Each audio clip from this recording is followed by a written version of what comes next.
Is February too late for a New Year's tag? Probably, but do I care? No, because I will jump on any occasion to say F you to 2020.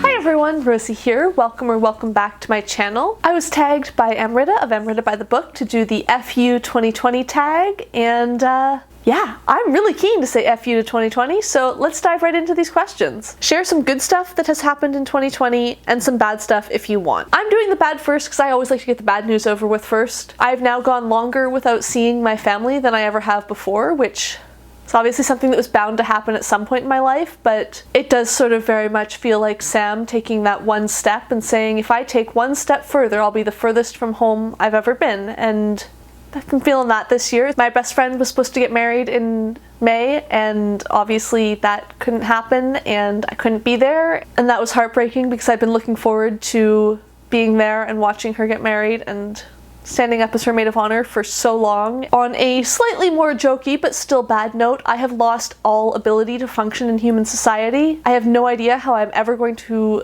interact with people at the office or just socially in general again, because those were skills I had to work hard to keep, and I have definitely lost them this year. Switching gears to some good stuff, because this video doesn't need to be entirely a downer. I discovered that I actually really thrive on working from home, so I'm really lucky in that respect. That's been really good. It was really validating to realize that actually, yes, being at the office was something that was really draining me. It wasn't just that being an adult means having no energy. It was specifically wearing office pants and being an office person that was really draining me. Another good thing, my partner and I have now spent a third of our relationship in a one-bedroom apartment and still want to stay together, so I think that's a big win. And honestly, I'm so lucky to have spent the last year with him, because I literally cannot imagine a single other person in the world who I could tolerate having spent so much time with. Too much sappiness. Okay, let's switch up. The last good thing I want to mention is I started my Booktube channel. I met all of you lovely people.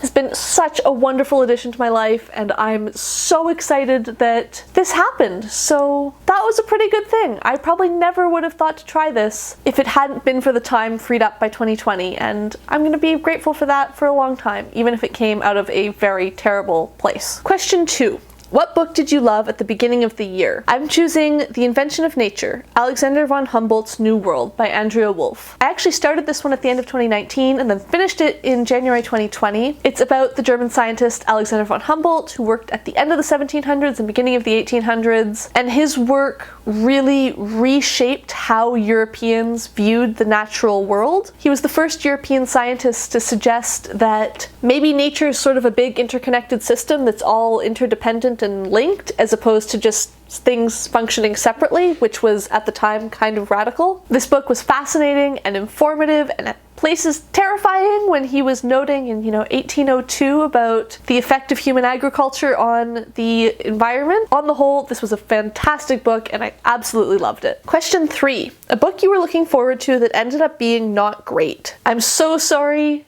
to Lady Jane books, but The Seven Husbands of Evelyn Hugo by Taylor Jenkins Reid just wasn't my cup of tea. This is about a fictional movie star who was really big in like early Hollywood type thing and had 7 husbands, and then she's at the end of her life and she's called in this young reporter and has said, "Hi, I want to tell you the true story. I'm gonna put it down on record. I'm finally gonna tell the truth about my life, and it's gonna be you who's gonna write it down." So this woman doesn't really know much about her, goes in, and this woman starts telling her story, and we follow the story as she tells it, sort of thing. That was a bad explanation, but I read it in like February, so it's been a while. Or February of last year, that is. I think the reason this book was just okay for me is that it's the type of book I probably wouldn't have picked up if it weren't so hyped on Booktube. And for some reason, because everyone else was loving it and everyone else was talking about it and it was apparently so amazing, I thought, oh, I'll pick that up. Everyone seems to love it. Not thinking that it's not the kind of book that I like to read. So I went in expecting something incredible, and then not only was it not incredible in my view, it also just isn't something I was very interested in, so I don't know.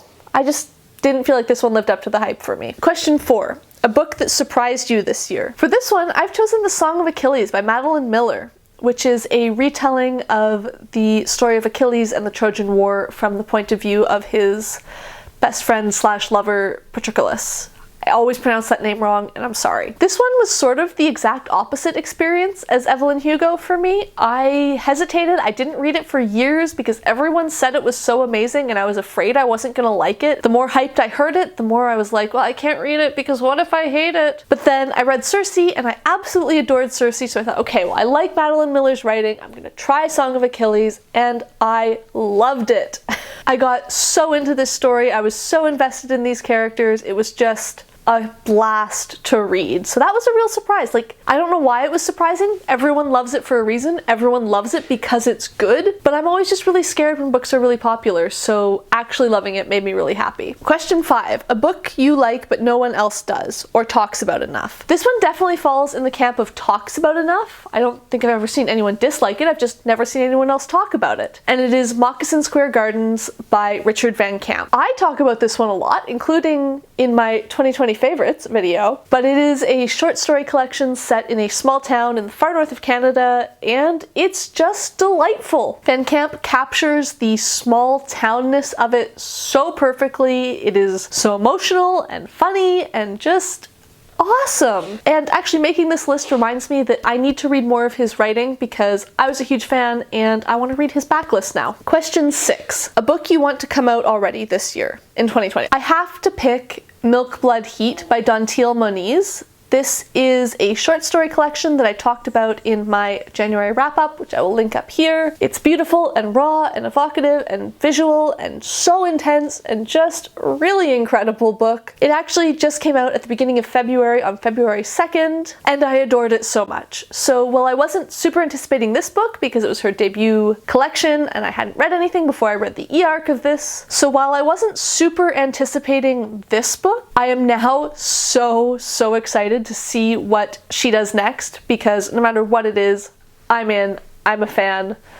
I can't wait. Question 7. What book were you looking forward to that got pushed to 2021? I have no idea. I absolutely did not pay attention to release dates or books that were coming out before I started my channel. I just sort of, I guess, saw people talking about books on their channels and went, oh cool, that sounds good, I'll pick it up. But I never sort of looked forward to releases, so I had no idea what was supposed to come out in 2020. And even now that I do have my channel, I still don't really pay attention to that stuff, so I have no clue. Question 8. Finally, what book will you think of when you think of 2020? How can I pick one book for a year that was so intense and felt like it lasted 5 years? I don't know how I can do this. But since I've been forced to, I'm going with A Manual for Cleaning Women, Selected Short Stories by Lucia Berlin. I'm choosing this one for this prompt partly because I loved it, partly because the writing was so great that I put it in my 2020 favorites, partly because I liked it so much that it made me realize I enjoy short story collections, and I've picked up several more since and really liked those as well. But I'm mostly picking this one because I really connect it mentally with a specific moment in 2020. I so distinctly remember sitting in bed on a Sunday morning in March. I think it was